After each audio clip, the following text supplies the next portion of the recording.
CSH presents George Braddock in a series we call We Can Do Better. Part 2, Anna's story. It's all about family.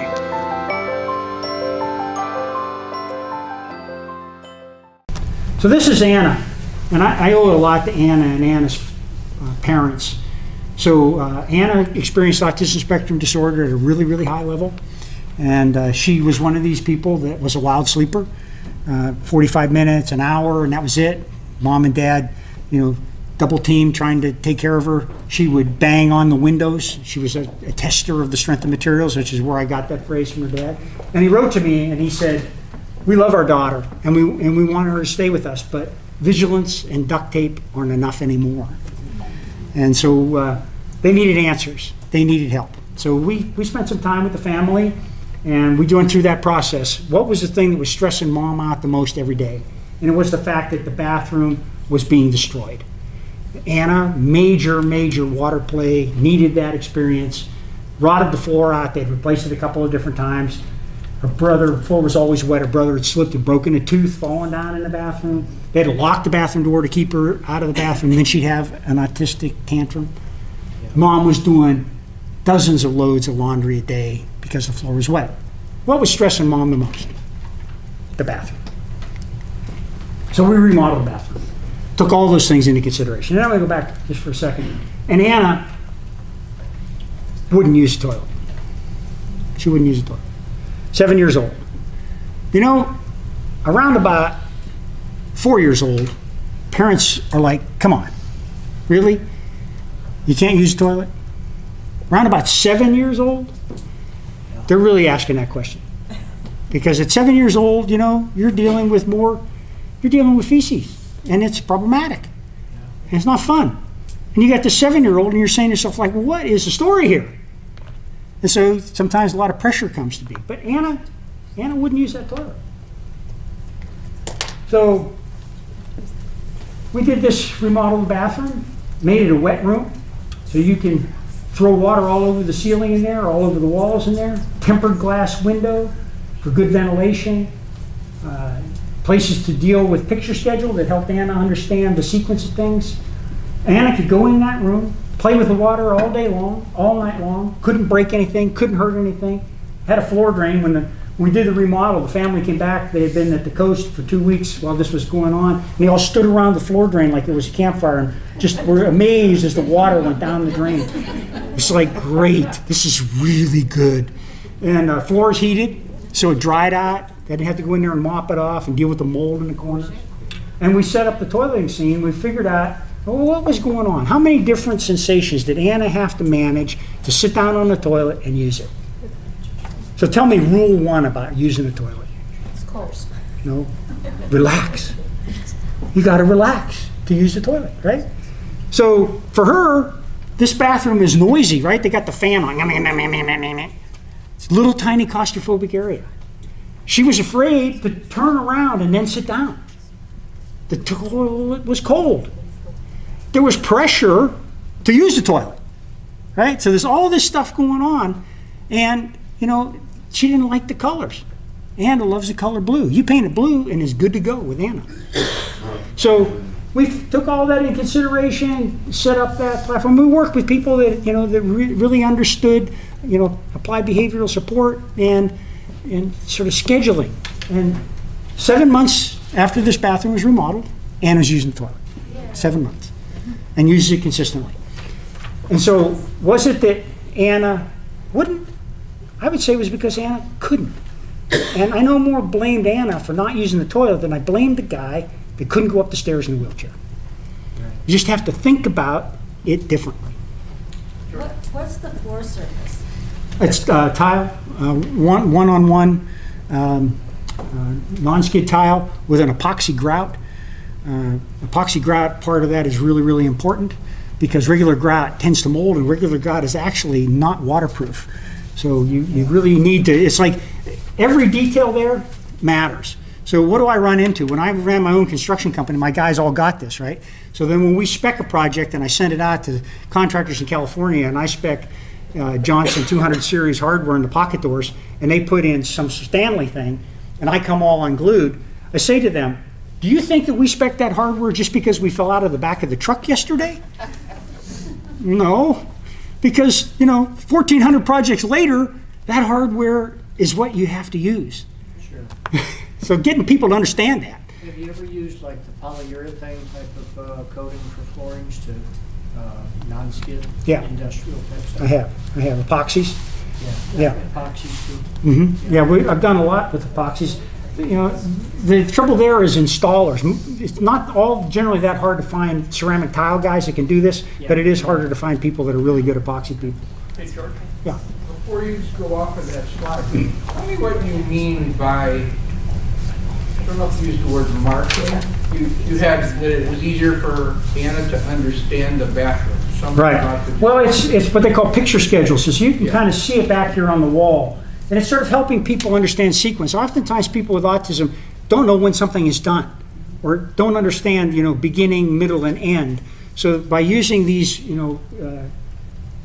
it's a program tool really that helps people understand what are the things I need to do to brush my teeth, what are the things that I need to do to take a shower, what are the things that I need to do, and you have it in sequence and it can just go up on the wall. You saw that in your Collins toilet. So it's a way of communicating that's nonverbal that oftentimes, the thing that's nice about it is it's universal. One of the biggest problems I think in our industry is that staff is like interchangeable, right? So I think about myself, a guy named David Petoniak tells this great story, and he said, I went home one day and there was this woman in the kitchen making dinner, and it wasn't my wife. And I said to her, well, who are you? And she said, oh, don't worry, I've got you covered. And so it's like, we just like interchange staff, and you have a relationship with staff. They do things a certain way, they bathe you a certain way, they treat you a certain way, and then one day it's another staff. Like, who are you? And now I'm just supposed to oh, you're my new significant other. Oh, you're the new person in my life. So, kind of understanding what that does to people on the receiving end, not that easy. Is it a roll under sink? Like, I just see this angle. Yeah, that is, the plumbing is completely enclosed there. Because Anna would play with the pipes. She knew that there was water in them. Okay. And so she would get underneath there. And so actually it's closed off to prevent her from getting underneath And there. then, are those shelves alongside the toilet? They are, and that's where the placards sat that were the schedule. Okay. Exactly. And it was not like this was not easy. I'm not saying that, we fixed this and Anna just started using the toilet yesterday. It wasn't like that. It took some work, but we set the scene up where the likelihood of success was much higher than it was previously.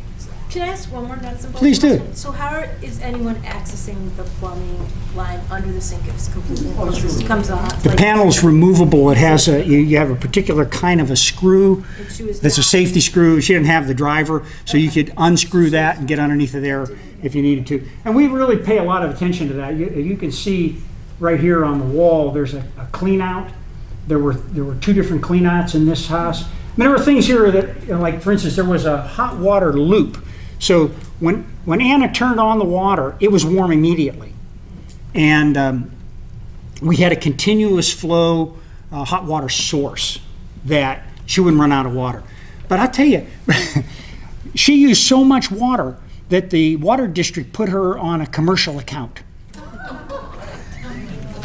So, you get that own kind of problem. So then we did a whole bunch of things with restrictors, that still gave her the water, but, it was, so we solved something, okay, we did it. And then the water company sent them a bill for like $1,400. It's like, whoa, we got to rethink that.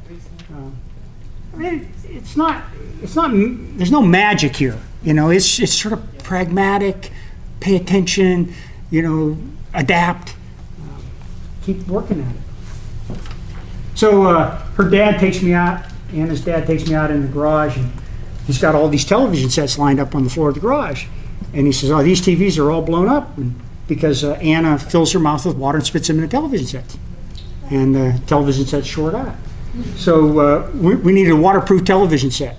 So I went to Home Depot, couldn't buy one.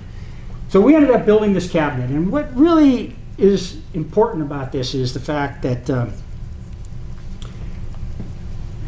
Anna couldn't spit water in that TV anymore. So this is a waterproof entertainment center. But was that the end of the day? I mean, did that really what they wanted for Anna for the rest of her life? No. I mean, ultimately what they wanted is for Anna to have a regular TV and use it in a normal, regular way, right? So they right out of the bat, they left access to her CDs so she could pick the CDs that she wanted, and then places for books. You can see the things could get unlocked. So over time, the goal was to give Anna more and more access. And a little short note here. So Anna had a brother, and his bedroom, of course, was immediately adjacent to Anna's bedroom. And Anna liked the movie Anna, the little, that video, and she would play it like constantly. And it made her brother like pretty crazy. Yeah, there you go, pretty crazy. So we, Wild guess. yeah, Mary Poppins or something. So we took the speakers and put them in the ceiling when we did this remodel on the television set. So that the sound tended to stay in her room and didn't transfer so quickly through the wall. So later, today, you go to Anna's house today, and there's where Anna watches television. Out in the living room, like everybody else, and doesn't need the waterproof entertainment center anymore. And how did she get to that? It was that notion of increasing control, supporting Anna being independent. So her dad tells me that about every 4 or 5 months they go out and buy a new couch. And because Anna bounces on the furniture. So this, of course, our caseworker tells us is a problem behavior. Anna's bouncing on the furniture. So we say, well, what is really the problem? It's like if we suspend the judgment for a minute, what's really the problem? The problem is she's breaking the couch, right? So what if we give her a couch she can't break? What if you put a window in that you can't break? What about that? So this is a high jump crash pit, like they use for track and field events. And then Mom made these great blankets and cushions for it and pillows and put it in the living room. And Anna could bounce on it. She bounced on the thing for 7 years, right? So the bouncing on the furniture, in this case, became a preferred activity, because the negative consequences of bouncing on the furniture was the furniture breaking. And ultimately, that crash pad went to another family, because at a certain point, Anna quit bouncing on it. And sometimes people just change, and she didn't need to bounce on the furniture anymore. She had other ways of satisfying that need. So we did work for Anna for a long time. We started when she was 7. Now she's getting to be about 20 or 21. And she's put on a lot of weight, gotten really big, and she's in a wheelchair a lot. But she still loved to be outdoors. She still loved to play with water, and we had an outdoor water area for her to play with and pipe that water down to the street. So I ended up putting in a ramp that gave her access to her adult swing. So I have to tell a little story about the adult swing. So as Anna got bigger, the child swing didn't work anymore. So family went to the caseworker and said, we need money for an adult swing for Anna. And the caseworker said, well, that's an inappropriate activity for an adult. And Anna's mom said, oh, okay. So they took the swing out, right? And Anna went off. And when Anna went off, this was a crisis. This was a crisis. Anna would hurt herself. Anna would hurt other people. Anna ended up in the emergency room. So they figured out that actually the adult swing set was an intervention to prevent a crisis that would occur if Anna couldn't get to the swing set. So sometimes just the language, because Medicaid understands intervention, they understand crisis, they understand that stuff, right? But they don't necessarily understand the circumstance that you want to put in an adult swing. So this is a remodel we just recently finished for the family. So Mom and Dad, right now Dad's 66, Mom 64. Dad's had a heart attack. Mom's had 2 shoulder surgeries. When I first met this family in 1994, they were going to do this forever. Forever. They loved her. She was in her home. They were committed to one another. They were connected. But you know what? We cannot do it forever. And so how do you extend the family? How do you keep the unit happening? So this is part of that strategy. So we built what ultimately will become a live-in caregiver's apartment. Has its own door, really important. They don't have to come through the front door because Anna will think they're on duty. Come in the side door, have a nice bedroom, living space, a little kitchenette, bath. So you've got a an apartment, and then mom and dad are remodeling the garage into an auxiliary dwelling unit. They'll live in a garage, there'll be live-in support for Anna, and that's how they'll move forward. That's how they'll move forward. So how much did we spend? So Anna's diagnosed at 3. We start working with her at age 7. And you can kind of see the money that's involved. And the way this got financed in Oregon was the state funded the money and put a lien against the house for the value of the remodel work that was done. And should the child move out of the house or the family sell the house, that lien had first position and had to be satisfied first. If that did not occur, over 10 years they forgave the lien.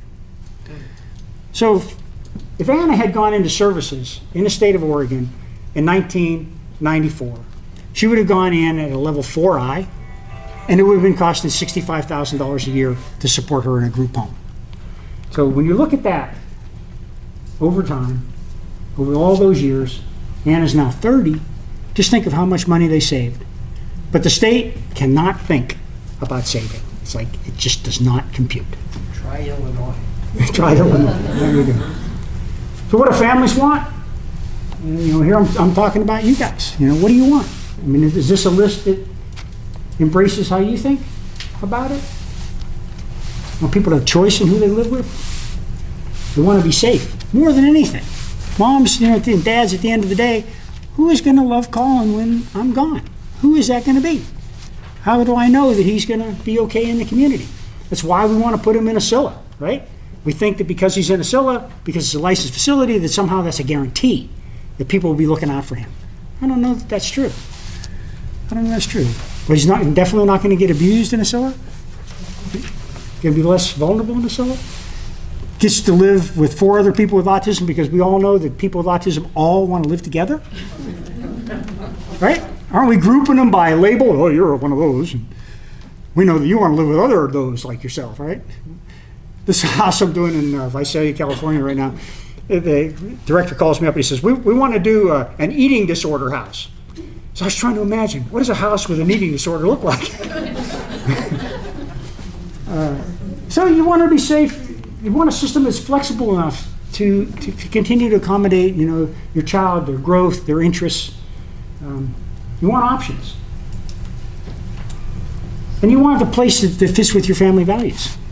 And is there anything here that we don't have right? This was the result of some pretty significant surveys that we conducted around Oregon and in New York, and came back with this list. So then you say, okay, what do people with disabilities want? What do our sons and daughters want? And you know, they're not incompatible things. I think more that they want to believe that people treat them like adults and value their opinion.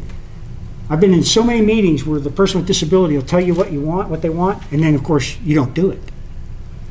And I think that's the worst thing to do than never having asked in the first place. Yeah. And if you're not going to do it, then why talk about it? So you know, it's like you have to listen to them and take them seriously and pay attention. And this whole notion about being treated like an adult, it's really, really important, and seeing themselves as active members of the community.